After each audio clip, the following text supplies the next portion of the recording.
Here's a hard truth.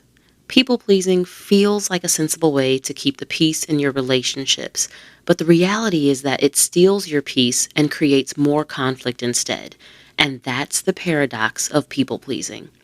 You're listening to the Life Edit Project podcast, where recovering perfectionists get down to earth insights and tips to help them feel better, do better, and have better relationships. I'm your favorite life coach and podcast host, Coach Elizabeth Burrows, and today we're talking about why people pleasing is played out.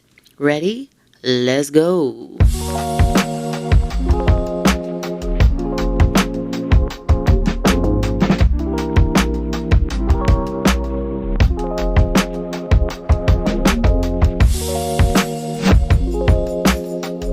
Good day, good people. Welcome to episode 118 of the show. As always, I'm super glad that you're here, and I'm actually really excited to dive into this topic. It's going to be a juicy conversation, but listen, if you have your own idea for a juicy topic for the show, if maybe you have a question that you want me to answer or an issue that you want me to weigh in on, drop me a line and let me know. There's a link in the show notes that'll take you to a form where you can ask me anything, and I'll respond here on a future episode of the show. It's free. You can remain as anonymous as you want, and nothing is off limits. So holla at your girl. Because yeah, I got topics for days, but I also want to make sure that I'm talking about what matters most to you. But for now, let's go ahead and jump into today's topic, which is people pleasing. So you may have noticed that we talk a lot about perfectionism on the show, and we talk about all of the different ways that it can show up. We talk about how it can muck up our relationships, how it can hold us back in our careers, or lead us to burnout and exhaustion. And of course, I've offered lots of different strategies to counteract these challenges in the 2 years that I've been doing this show, right? But one thing I don't think I've spent enough time on yet is how common it is for perfectionists to be people pleasers.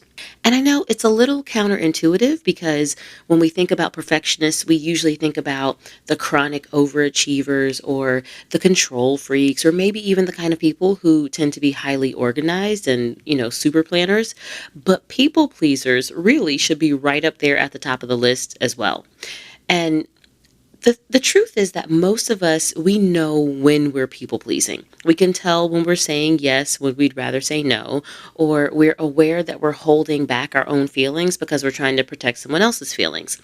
But what we don't always realize is that the people pleasing is just yet another way that perfectionism sneaks into our relationships. And we lean into it because perfectionism tells us that conflict in our relationships is a flaw, and flaws should be avoided. And so we make flawless relationships the standard that we aspire toward, right? But the problem, of course, is that people pleasing doesn't actually prevent conflict. It just hides it, or it distracts from it, or it shifts the conflict from one area to another, or it shifts the conflict from now to later.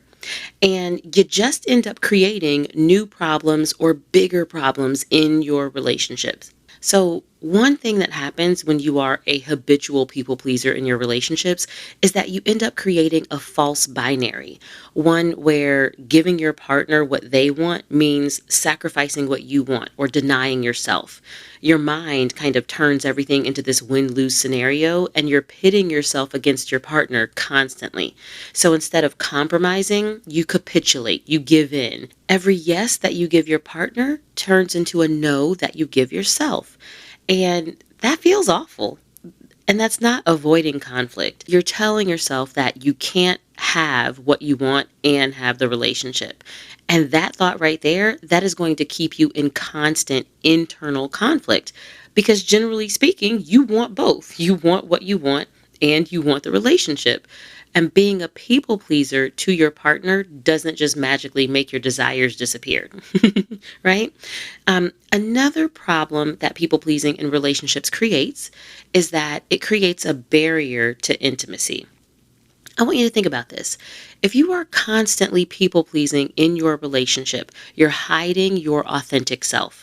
So instead of sharing your true thoughts and opinions and your perspectives, you're mimicking the thoughts and opinions and perspectives of the version of you that you think your partner wants to see, of the version of you that you think your partner prefers. And so even if you are giving your partner what they want and they seem happy with it, the person that they're happy in the relationship with isn't actually you. And if you're doing this all the time, if you have a habit of doing this in your relationships, if you're constantly filtering all of your responses to avoid arguments, and the only kind of feedback that you offer is the feedback they want to hear, if you only ever go with their ideas and suggestions and never your own, if you always accept what they offer by default, you never give your partner the chance to truly know and understand and respect you. You will always be missing out on a deeper level of intimacy when you don't give your partner the chance to know and connect with the real you. Because intimacy requires authenticity and vulnerability. So, yeah, people pleasing might help you keep the peace in the moment, but it's going to cost you your personal peace in that relationship. And my friend, that's not a good trade. And really, here's the kicker: your partner isn't dumb. Even if they might not be able to put a finger on the people pleasing itself, they can sense that something is missing. You might be able to avoid a fight or an argument in the moment, but you won't be able to dodge the disconnection that perfectionism creates when it shows up as people pleasing. And disconnection is a type of dysfunction that will slowly drain the life out of any relationship. So I hear you. You're like, all right, Coach Elizabeth, I get it. People pleasing is perfectionism, and that's bad in relationships. I get it. So what's the alternative? How do we fight back against perfectionism and people pleasing? Well, the first step is to reframe conflict and stop making it the boogeyman. It's not inherently bad, and we don't have to run and hide from it. Instead, let's think of conflict as an opportunity, as a gateway to deeper connection. Consider this: conflict can just be a chance for us to create space for our true thoughts and feelings and perspectives to be expressed, understood, and valued. Listen, y'all, I have been married for 14 years, and let me tell you, I stopped chasing agreement with my husband a long time ago. Honestly, at least 75% of the time, I don't need to agree with him, and I don't need him to agree with me. We do not need to agree with each other in order to coexist in a loving and supportive relationship. It's just not that necessary. We only need to respect each other. We need to value each other, and that doesn't require agreement. So, conflict can be an invitation to respect the differences between you and your partner, which can enhance the intimacy and actually deepen your connection with each other. And it can actually be a beautiful thing.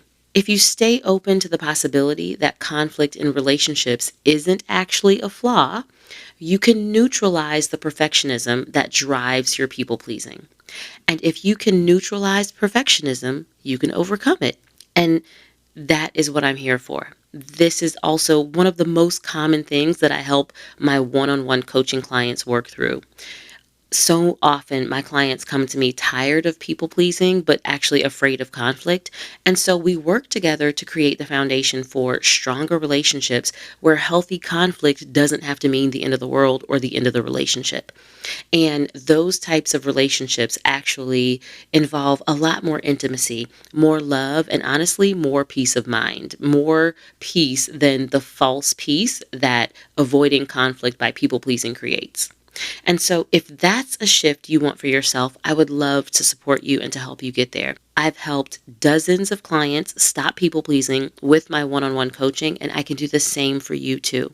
Use the link that's in the show notes to get on my calendar, book a call with me, and let's talk about how we can work together and pick a date to get started because I'm ready when you are.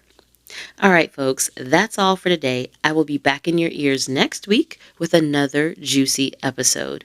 In the meantime, practice saying yes to yourself, even if it's not what you think your partner wants to hear. All right? Until then, peace.